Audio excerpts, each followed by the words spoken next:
Chapter 626. Obviously, Whitney was still oblivious to all of this and did not know that she was now known for being a walking jinx. She was smirking to herself smugly, wondering just how Wilbur was getting taught a fine lesson right then. Meanwhile, Wilbur was actually shaking his head at Steve before turning to Victor, who lowered his head at once. Wilbur said, "You did the right thing in the end, so they won't be firing you. However, you're still going to be punished. I hope you've learned your lesson." "I will, sir." Victor's expression was one of helplessness and regret. He had failed to uphold his values as a government official, letting power get in the way of him acting justly. For that, he deserved to be punished. Farron said, "Victor Meyer, report to the Municipal Commission for Discipline inspection tomorrow. Someone will handle you." "Yes, sir. I'll be there on time for sure," Victor said, hanging his head. Elsa looked at Steve with a chuckle. "You can show up at the Special Forces Department on your own. Someone will take care of you.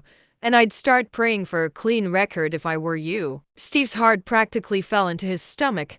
What good could come out of a trip to the Special Forces Department? Yet he had no choice now. Neither he nor his father was nearly as powerful as Elsa and Farron. In fact, they could hardly compare. "Yes, ma'am, I'll head there right this second," Steve said, his expression creased in distress. Elsa waved a hand, and Steve slumped off to the Special Forces Department. Victor left silently as well, preparing himself to report to the Municipal Commission for Discipline inspection early next morning. The old woman and her family had long since fled the scene.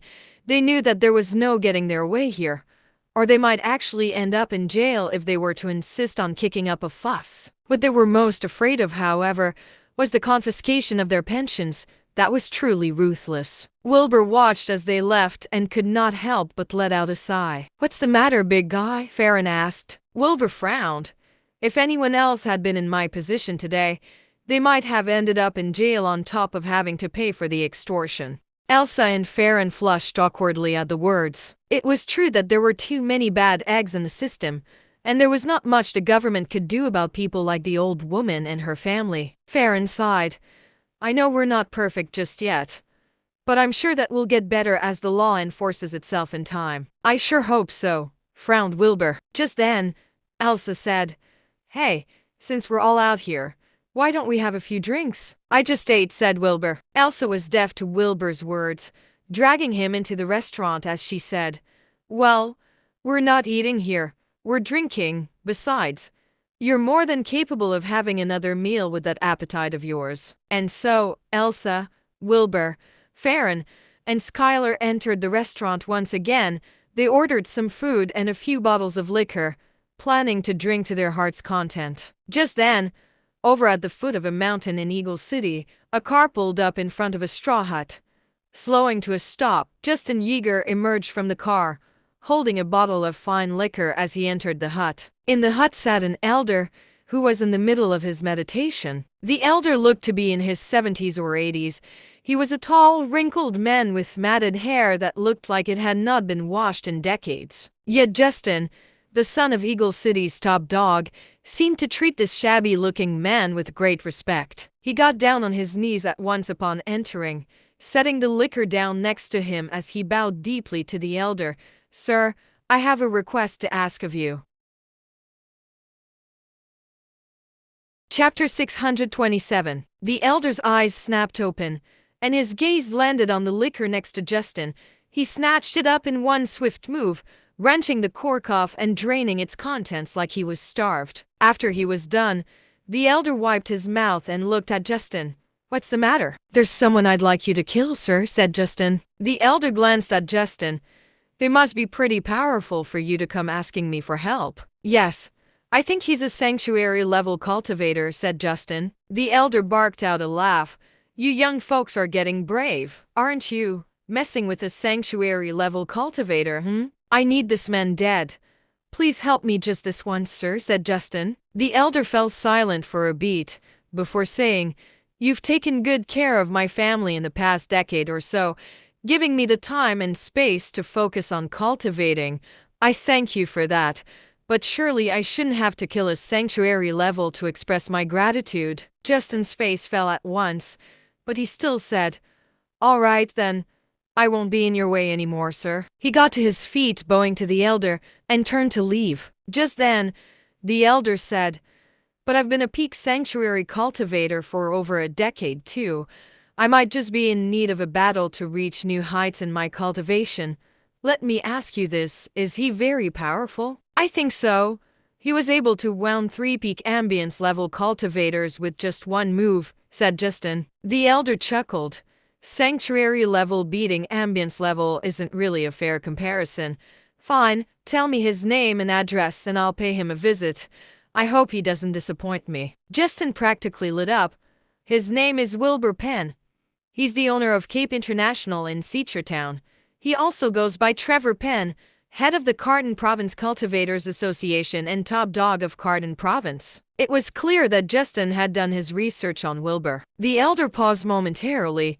He let out a long howl, a powerful burst of spiritual energy exploding from his body that sent Justin flying almost 100 meters before landing heavily on the road outside. The straw hut collapsed as well, turning to dust from the impact of the spiritual energy before drifting into the air. A spiritual vortex appeared right above the elder's head in the sky, slowly spreading out like a dark cloud. The sudden burst of spiritual energy almost destroyed Justin completely, and he was hurled over 100 meters backward before finally catching his balance in shock and awe. Justin stared at the spiritual energy condensing above the elder's head and started to show a wicked grin. The elder let out another howl that rang through the air, looking up at the stars as he murmured to himself, "It seems like the people have forgotten the name Sullivan Cromwell." Later that night, Wilbur returned to his room on Sea Lake Island reeking of alcohol. He collapsed on his bed,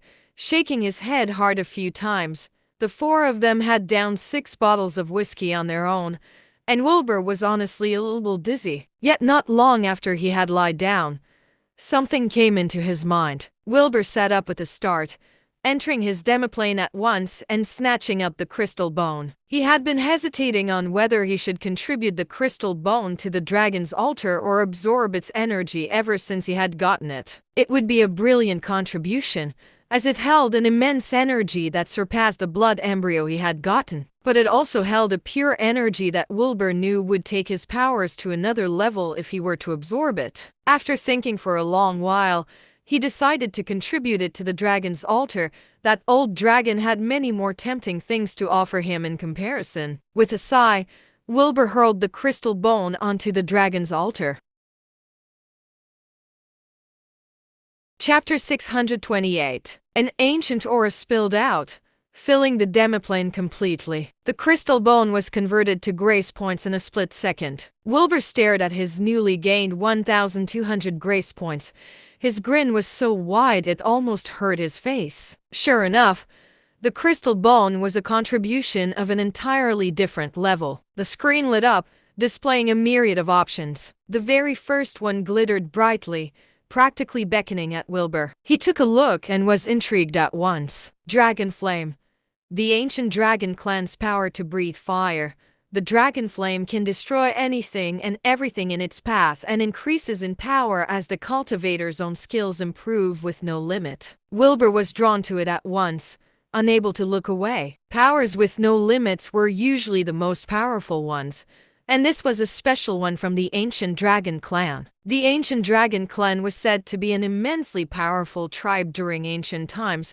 Each of their powers was phenomenal without a doubt. Wilbur had traits of the ancient dragon clan, and the power of the dragon flame would definitely be all the more terrifying if he were to wield it. He would have another move to use on his enemies, and it was a dangerously powerful one too. This was a power that was right up his alley, and he could hardly resist it. Upon taking a look at the grace points it would cost, however, Wilbur's expression sank at once. The power, would you have it, happened to cost exactly 1,200 grace points. Wilbur was certain that the old dragon was doing this on purpose. It seemed to drain whatever grace points Wilbur contributed each time clean, offering him powers that he could not look away from to keep him coming back with more contributions. He was going to get himself a scorching pill to improve his well-being before anything, but it was clear that that was out of the question if he wanted the dragon flame. A long dilemma later, Wilbur decided to follow through with getting the dragon flame.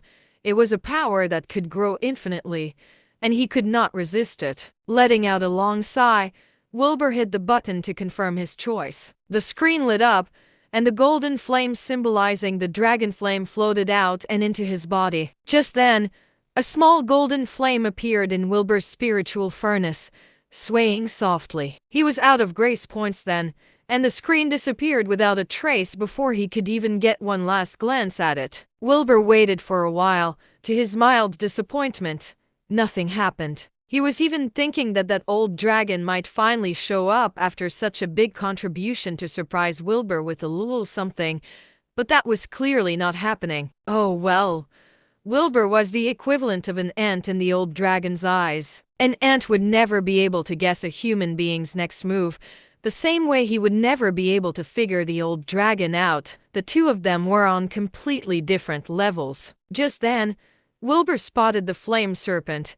He flashed a sly grin at it, and the serpent could not help but tremble all over. Wilbur put his hands together, taking a deep breath before shouting, "Dragons exhale." All at once, a thin gold spark shot out of his mouth.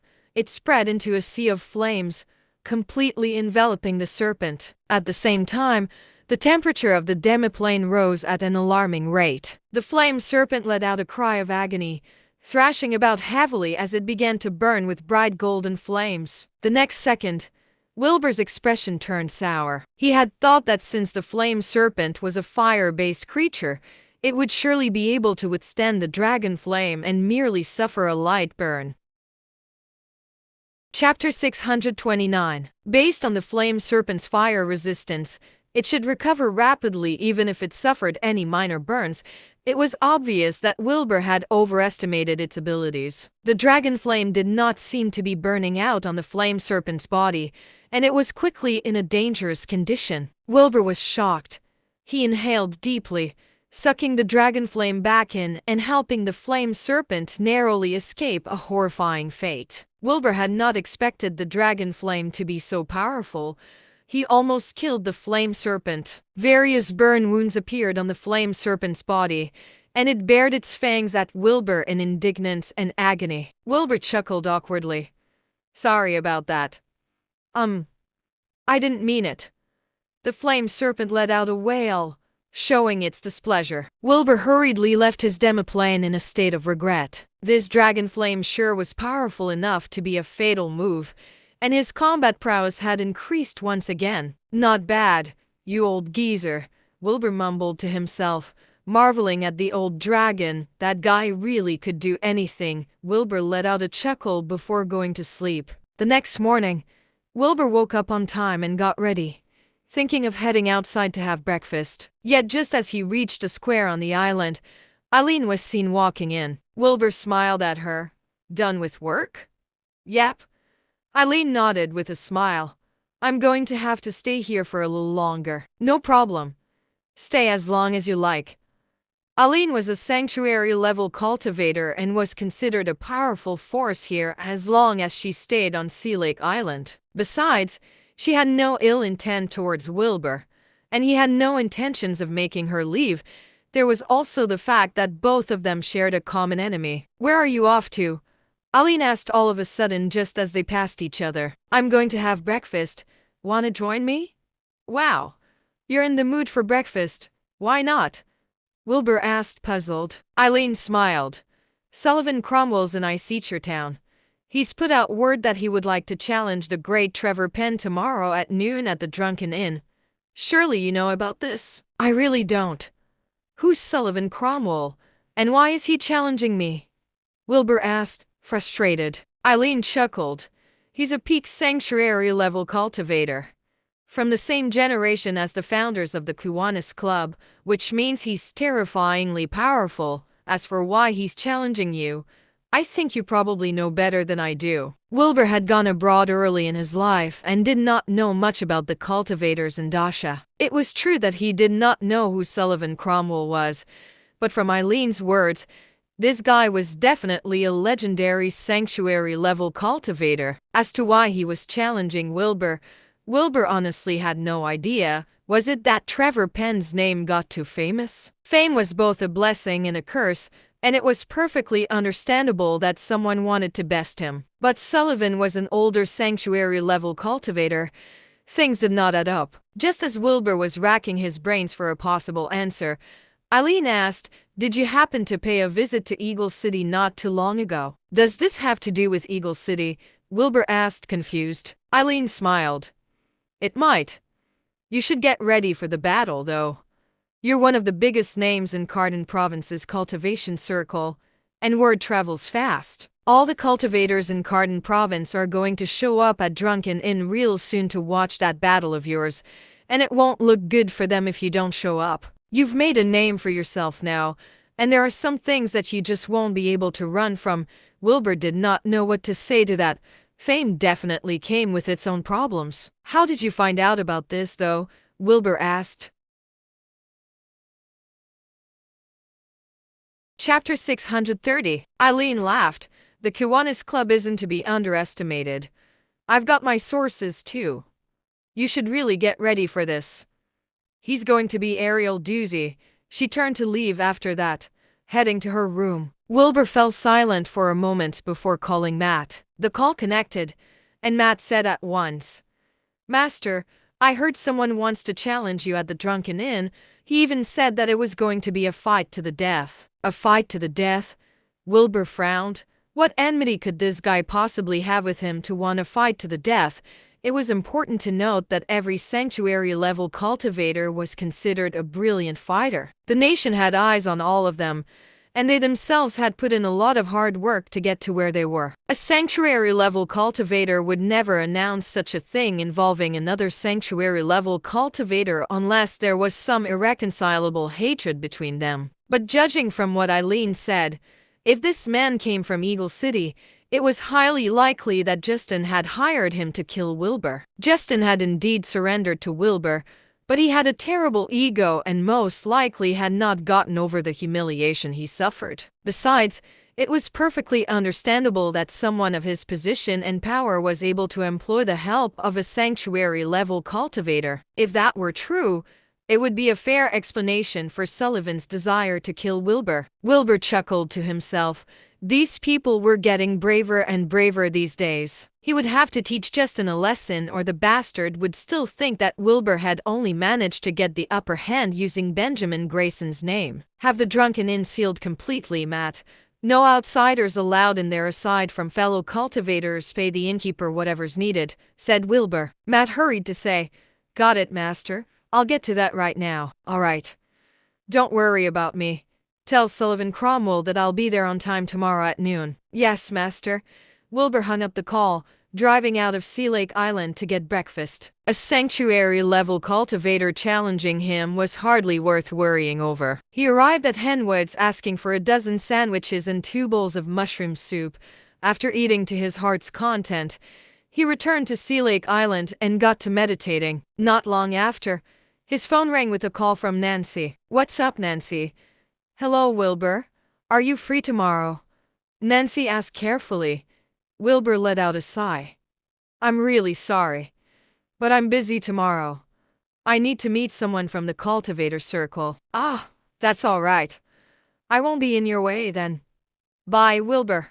Nancy hung up the phone, leaving Wilbur rather perplexed. Nancy had been Wilbur's old classmate, and the two of them had always been rather good friends. Nancy had helped Wilbur out quite a bit when they were younger, and he did not have the heart to turn her down. But tomorrow's battle was important too, and he had no choice but to say no to her. Letting out a sigh, Wilbur pushed away his thoughts and got back to meditating. On the other end, Nancy hung up the call in a state of worry. Ever since developing feelings for Wilbur, she had not been able to stop thinking about him. Yet she knew that the both of them were in different worlds now. It was just that she was not getting any younger, and her parents had been urging her to get married. They had even introduced her to several men, but none of them had caught her fancy.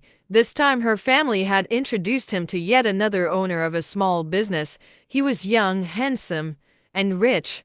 However, Nancy did not have eyes for any other man anymore. The guy her family had introduced her to had asked Nancy out on a date the next day, and she had wanted to use Wilbur as a scapegoat to get the other guy to give up. But with Wilbur being busy the next day, she was pressured by her family into saying yes to the date. What was she going to do? Perhaps she could go to the drunken inn.